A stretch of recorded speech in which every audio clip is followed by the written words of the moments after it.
Selamat malam Bapak Ibu. Berkat dalam.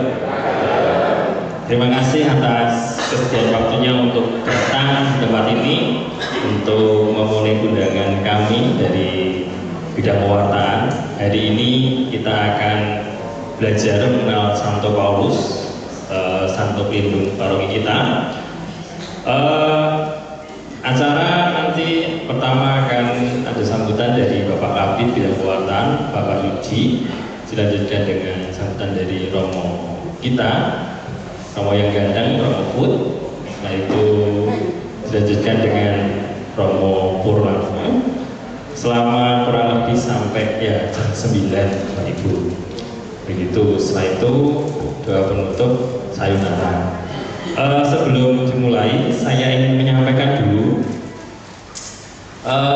harapannya setelah kita berkumpul ini, kita belajar bersama. Harapannya tanggal 29 waktu pesta nama Santo Paulus itu di setiap lingkungan mengadakan sarasehan lingkungan seperti BKSN atau APP atau Advent begitu. Terus Mas, materinya bagaimana begitu ya? Tenang saja, saya sudah buatkan materinya, tinggal dibaca, tinggal jalan. Begitu. Mungkin nanti kali akan diberitahu ulang. Harapannya tanggal 29 pas pesta nama Santo Paulus ada sarasen tentang Santo Paulus. Pas tanggal merah, pas Idul Kurban, pas makan sate. Ya begitu. Oke, sebelum dimulai doa dipimpin oleh Pak Leo nanti. Monggo Pak Leo.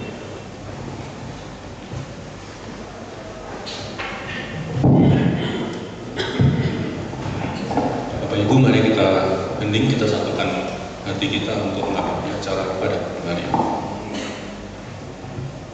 Dalam nama Bapa dan Putra dan Roh Kudus, amin. Allah, Bapa kami yang Maha Kuasa dan Maha Kasih, kami bersyukur untuk penyertaan-Mu sepanjang hari ini. Kami bersyukur atas anugerah kasih-Mu yang tiada intinya dalam kehidupan kami. Khususnya pada petang hari ini, Kau perkenankan untuk berkumpul bersama di sini. Perkenankan kami untuk belajar, mengenal, dan meneladani Rasul Paulus, sehingga kami nanti semakin dapat mengenal dan meneladani Rasul Paulus dalam karya panggilan kami masing-masing. Bapa, kami mohon, utuslah Roh-Mu untuk mendampingi kami semua, terutama untuk Romo Pung yang akan mendampingi kami dalam proses belajar pada malam hari ini, sehingga karunia pengertian dan kebijaksanaan akan hadir di tempat ini, dan kami sungguh-sungguh dapat memetik banyak buah dari pelajaran pada malam hari ini. Doa ini kami aturkan dengan pengantaraan Kristus Tuhan dan pengantara kami, Santo Paulus. Amin. Demi nama Bapa dan Putra dan Roh Kudus. Amin. Terima kasih Pak Leo. Selanjutnya atas sambutan dari Bapak Bidang Pewartaan yang ganteng, Bapak Yalus Yudi. Monggo Bapak.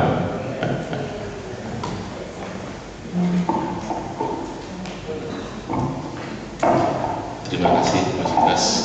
Selamat malam Romo Pung, Romo Put, Ibu Bapak dan rekan-rekan OMK yang pada malam hari ini sudah meluangkan waktu untuk hadir bersama-sama di sini, belajar bersama mengenal Santo Paulus.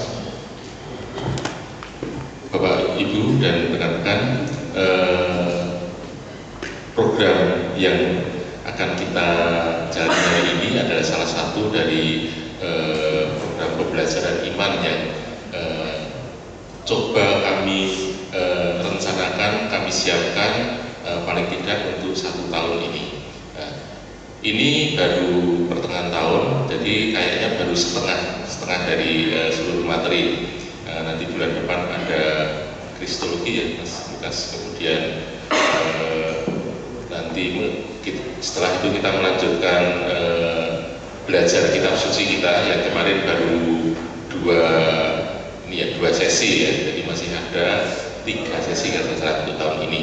menyelesaikan perjanjian lama. Nanti tahun 2024 kita lanjutkan lagi. Nah, kami itu berharap bahwa proses pembelajaran iman ini akan tersebar di seluruh lingkungan.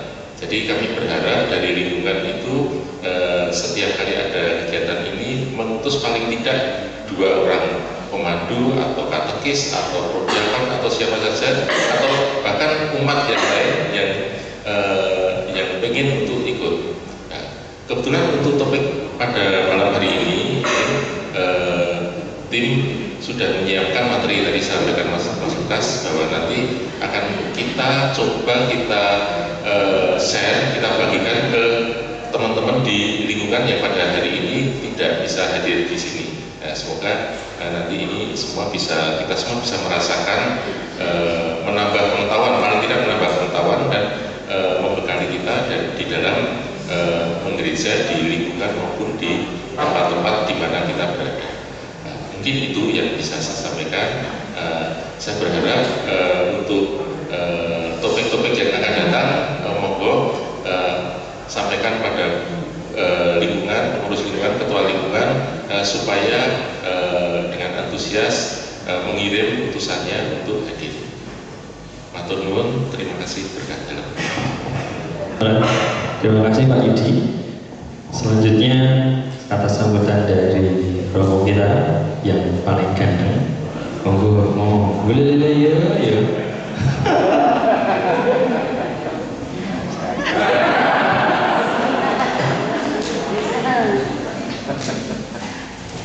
Monggo rambut.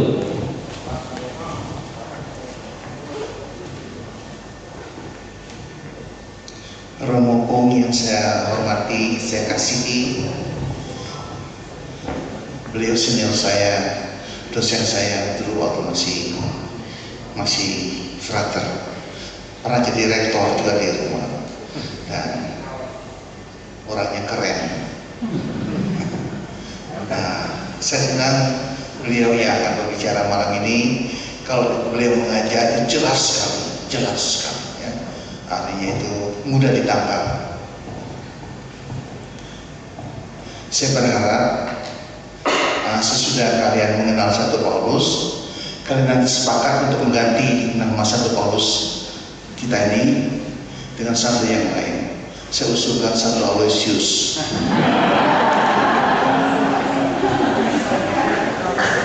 Karena saya Santo Aloysius, Romo Kris Santo Aloysius, Romo Pong juga Santo Aloysius. Sudah ada 3 Aloysius. Jadi sesudah kalian mengenal Santo Paulus, nanti diciptakan yang kira-kira Romo. Ya, tentu saja Romo Pong tidak akan menerima pesan sponsor.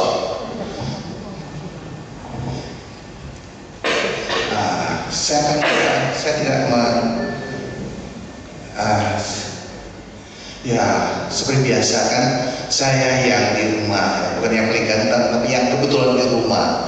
Yang lain itu sibuk semuanya. Jadi Romo Kris bisa di Sungguh Langit, Romo Aris ada acara set, hanya saya yang menganggur. Oleh karena itulah saya yang punya kesempatan untuk mengucapkan selamat datang kepada Romo Pong dan disuruh membuka acara ini. Saya bingung bukanya bagaimana.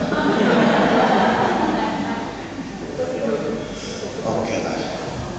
Tapi sebagai formalitas itu basa-basi saja ini. Ya. Saya atas nama sudah masih ada lagi yang ingin saya katakan. Saya senang dengan acara ini seperti yang diadakan oleh Pak Yudi. Ya, banyak kegiatan seperti ini sangat berguna bagi kita semua, bagi umat, untuk semakin diperlukan dalam pemahaman dan juga iman. Apalagi saya senang ada Pak Is yang sepuh-sepuh itu juga masih semangat untuk ikut. Dia sudah tidak sabar lagi menunggu saat ini. Tadi pagi beliau sudah bilang, Romo nanti malam ya. Ada apa nanti malam? Saya ada janjian apa dengan Pak Is nanti malam? oh ternyata beliau sudah menunggu saat ini dari kemarin sudah, sehingga tadi pagi pun beliau sudah tidak sabar lagi menyampaikan itu. Oleh karena itulah, supaya tidak lama-lama, saya nyatakan acara ini resmi dibuka. Tok, tok, tok. Ya, terima kasih Kak Put atas sambutannya. Monggo, apa di sini Om?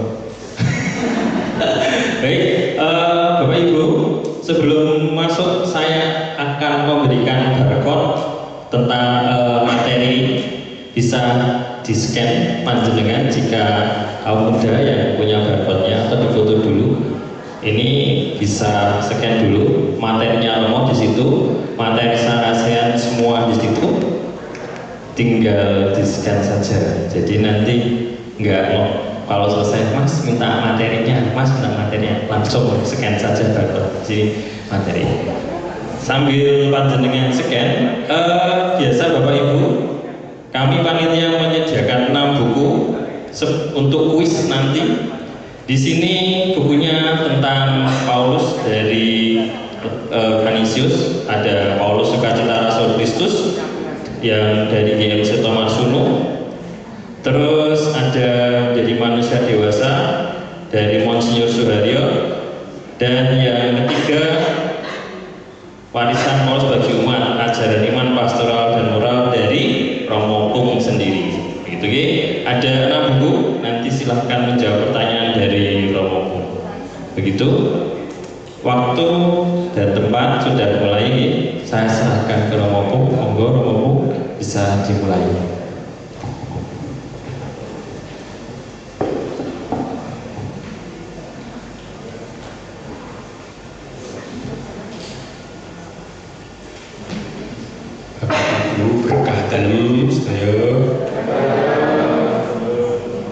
Kita akan bicara mengenai 2 hal. Yang pertama, hidup Rasul Paulus, ya.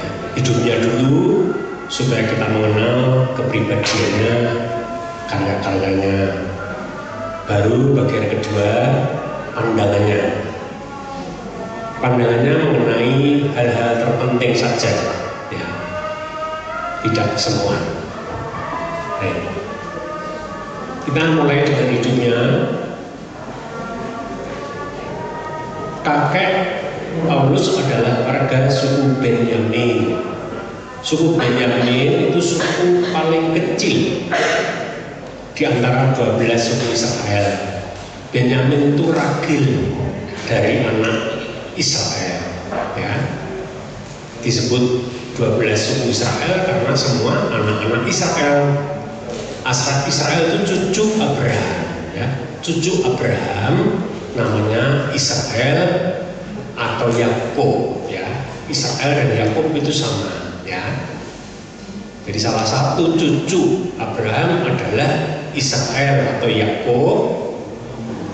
Lalu Yakub menurunkan 12 suku Israel, yang paling kecil dan nanti sukunya juga sangat kecil adalah suku Benyamin.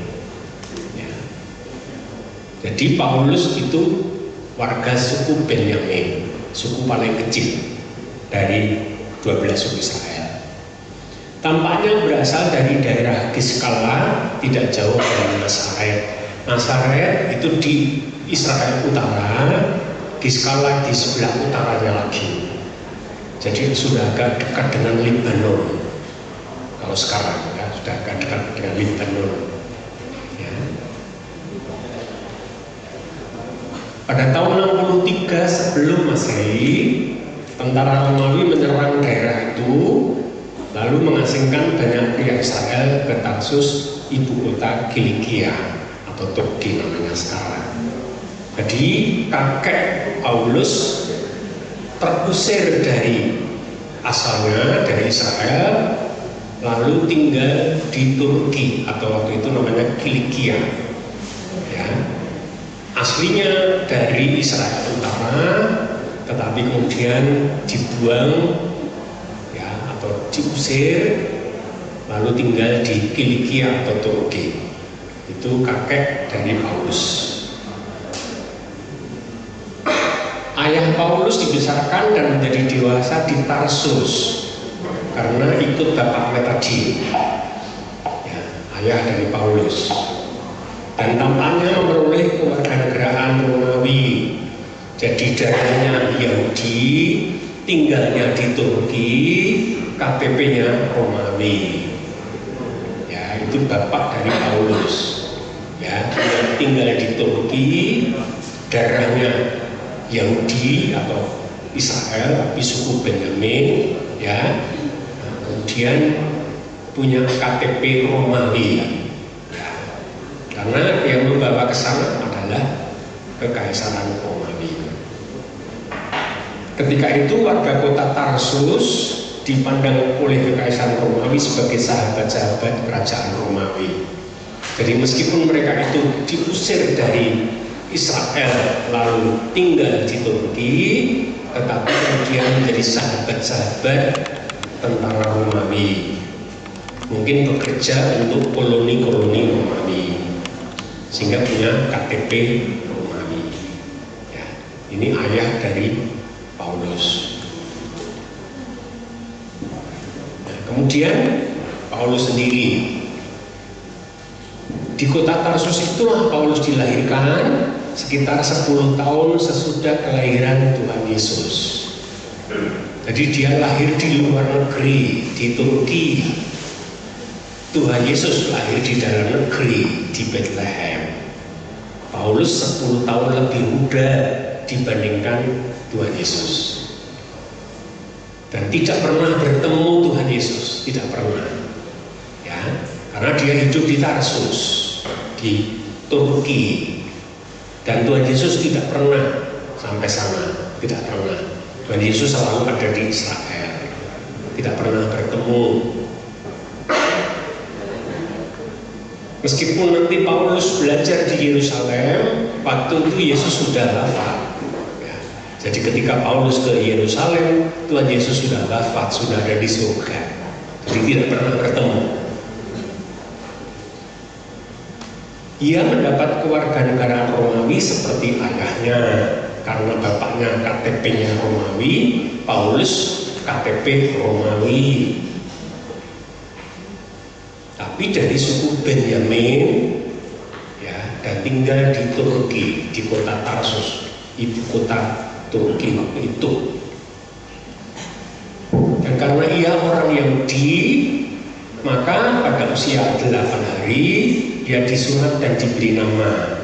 Tuhan Yesus juga begitu, Yohanes Baptis juga begitu. Jadi seorang anak laki-laki Yahudi diberi nama baru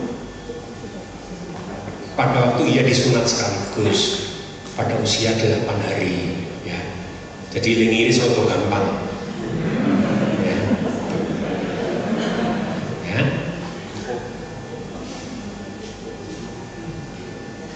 Nah, sunat itu tanda bahwa ia keturunan Abraham. Ya. Sunat adalah tanda bahwa ia keturunan Abraham. Nah, karena orang Arab itu juga keturunan Abraham lewat Ismail, maka semua orang Arab juga disunat. Tetapi kemudian orang Muslim semua disunat karena merasa sebagai orang Arab. Ya, itu ya, karena keturunan Abraham, ya, itu. Maka bapak-bapak di sini yang disunat itu berarti sok sebagai keturunan Abraham. Ya. Orang Barat tidak ada yang disunat. Orang Barat tidak ada yang disunat. Orang Tionghoa di RRC tidak ada yang disunat, kecuali demi kesehatan karena perintah dokter. Ya. Mengapa? Karena bukan keturunan Abraham. Abraham itu tanda bahwa orang itu keturunan Abraham. Ya. Lalu diberi nama Saul dan Paulus. Namanya dua. Mengapa? Waktu itu orang Israel yang lahir di luar Israel biasa diberi dua nama, nama Israel dan nama Romawi atau Yunani, karena budaya internasional waktu itu adalah budaya Romawi dan Yunani. Negara adidaya waktu itu adalah Romawi dan Yunani, ya. Sehingga supaya pede, apalagi lahirnya di luar negeri, apalagi KTP-nya Romawi, maka punya nama Yahudi, Saul, tapi juga punya nama Romawi, Paulus. Ya, jadi sejak kecil sudah punya dua nama. Ya. Menjelang dewasa, diperkirakan umur 16 atau 17 itu, Paulus dikirim oleh orang tuanya ke Yerusalem untuk mendalami agama Yahudi. Dari Turki pergi ke Israel, ke Yerusalem untuk belajar agama Yahudi. Karena di Turki agamanya kan kurang berkembang karena tinggal di luar negeri bersama orang-orang yang menyembah dewa-dewi. Ya, orang tuanya itu masih ingin supaya anaknya sungguh-sungguh beragama Yahudi, maka kirim ke Yerusalem ya untuk menjadi seorang yang sungguh beragama Yahudi, seorang Farisi, ahli Taurat. Ketika para pengikut mulai mewartakan Injil, Tuhan Yesus sudah di surga ya. Pada waktu Paulus itu mulai mengejar orang-orang Kristiani ya, Paulus diberi kuasa untuk mengejar dan menangkap mereka. Jadi sebagai seorang Farisi, ahli Taurat, dia diberi surat kuasa boleh mengejar dan menangkap semua pengikut Kristus. Karena waktu itu pengikut Kristus itu dianggap membahayakan agama Yahudi. Bisa menghancurkan agama Yahudi ya. Harus segera agama baru itu dihancurkan.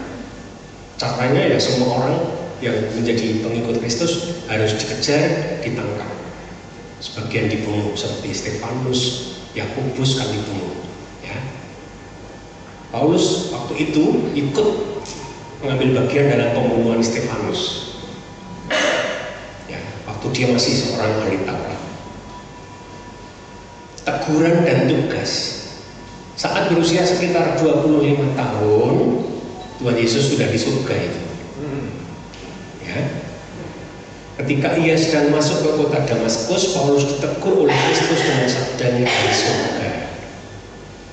Dengan suara, Tuhan Yesus tidak menampakkan diri. Dengan suara dari surga.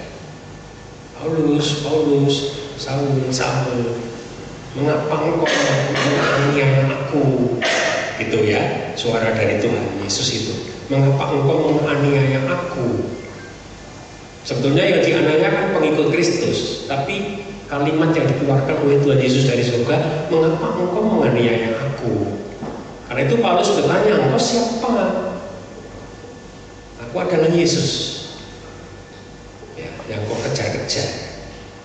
Tangkap ya ini. Jadi berusia 25 tahun ya. 25 tahun nanti mewartakan Injil siang malam tanpa henti selama 35 tahun. Ya, sampai usia 60 ketika ia menjadi martir dengan dipenggal kepalanya di Roma. 35 tahun jalan kaki, naik rubah, naik kuda, naik perahu layar, terdampar beberapa kali di pulau-pulau, dipenjara berkali-kali, disiksa berkali-kali selama 35 tahun. Dan para ahli itu sudah menghitung rute yang dijalani kurang lebih 8 kali mengelilingi bumi selama 35 tahun. Rute yang dijalani 8 kali mengelilingi bumi kalau dihitung ya. Luar biasa, orang yang luar biasa. 35 tahun ya, sampai tidak sempat menikah. Tampaknya tidak sempat. Ada dua hipotese. Barangkali sudah menikah, tetapi ketika menjadi Kristen istrinya nggak ikut mau menjadi Kristen, minta cerai ya. Barangkali istri minta cerai karena tidak mau jadi seorang Kristen. Kemungkinan pertama. Kemungkinan kedua memang tidak pernah punya istri. Yang jelas ketika mewartakan Injil tidak punya istri. Nah, yang benar dari dua hipotese itu mana? Besok tanya sendiri di surga. Karena nggak ada yang tahu. Ya. Nah, dua kemungkinan itu ya. Jadi ya sampai usia 60, 35 tahun siang malam. ditegur oleh Tuhan Yesus dari surga karena ia menganiaya para pengikutnya. Ia bahkan dibuatnya buta untuk sementara. Ya. Begitu mendengar suara terjatuh, ya, kemudian buta, dituntun oleh teman-temannya masuk ke kota Damaskus. Nanti ketemu dengan katekis di situ, namanya Ananias. Ya. Lalu Ananias menyembuhkan kebutaannya dan membaptis Paulus. Ya. Begitu dibaptis dia bisa melihat lagi, ya, tidak buta. Jadi butanya hanya sementara.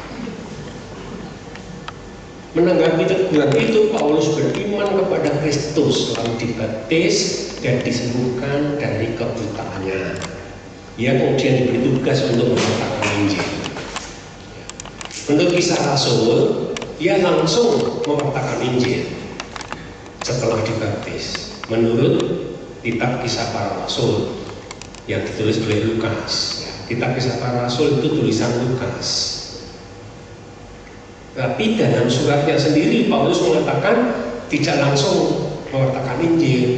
Dia merenung 2 tahun dulu di padang gurun, retret pribadi 2 tahun dulu, baru kemudian mulai mewartakan Injil. Ya. Jadi menurut Kisah Para Rasul yang ditulis oleh Lukas, ia langsung mewartakan Injil setelah dibaptis. Tetapi menurut suratnya sendiri, ia mengatakan saya 2 tahun retret dulu di padang gurun, baru mulai mewartakan Injil. Yang benar yang mana? Besok tanya sendiri di surga. Sama-sama kitab suci, sama-sama kitab suci, ya. Karya kerasulan. Semula Paulus mewartakan Kristus di Damaskus tempat ia dibaptis. Ya. Tapi tadi, ya, apakah dia retret dulu di padang gurun di Syria atau langsung, kita tidak tahu mana yang benar, ya. Yang jelas dia mulai mewartakan Injil di Damaskus dulu, di mana ia dipertobatkan oleh Tuhan Yesus dari surga. Lalu mewartakan Kristus di Tarsus tempat ia dibesarkan. Ya, ini juga ada tafsiran mengapa ia kembali ke Tarsus tempat ia dibesarkan. Ada hipotese bahwa rasul-rasul di Yerusalem tidak percaya akan pertobatannya. Ya, Petrus dan kawan-kawan 12 rasul itu, ya, masih merasa ini yang ikut membunuh Stefanus. Mengapa dia harus menjadi rasul? Ya. Jadi ada hipotese 12 rasul di Yerusalem tidak mau menerima Paulus menjadi rasul karena dia ikut membunuh Stefanus. Gak percaya bahwa ia sungguh-sungguh sudah bertobat. Ya. Itu hipotese mengapa ia kemudian mengajar di Tarsus. Setelah beberapa tahun berkarya di Tarsus, ya, sekali lagi itu di Turki, ya, Paulus diundang oleh Rasul Barnabas untuk membantunya membina umat di Antioquia. Antioquia itu di Syria, yang sekarang perang terus itu, yang ada ISIS-nya itu, ya, ada kelompok ISIS itu di Syria.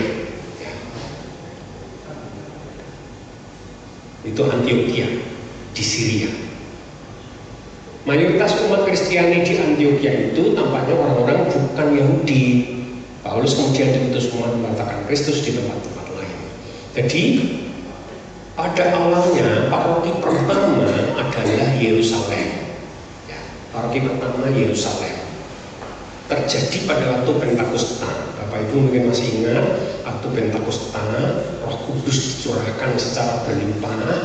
Hari itu 3.000 orang dibaptis di Yerusalem oleh 12 rasul. Ya, 3.000 langsung jadi paroki. Ya. Dari lingkungan tiba-tiba jadi paroki. Paroki pertama, pastornya 12 rasul.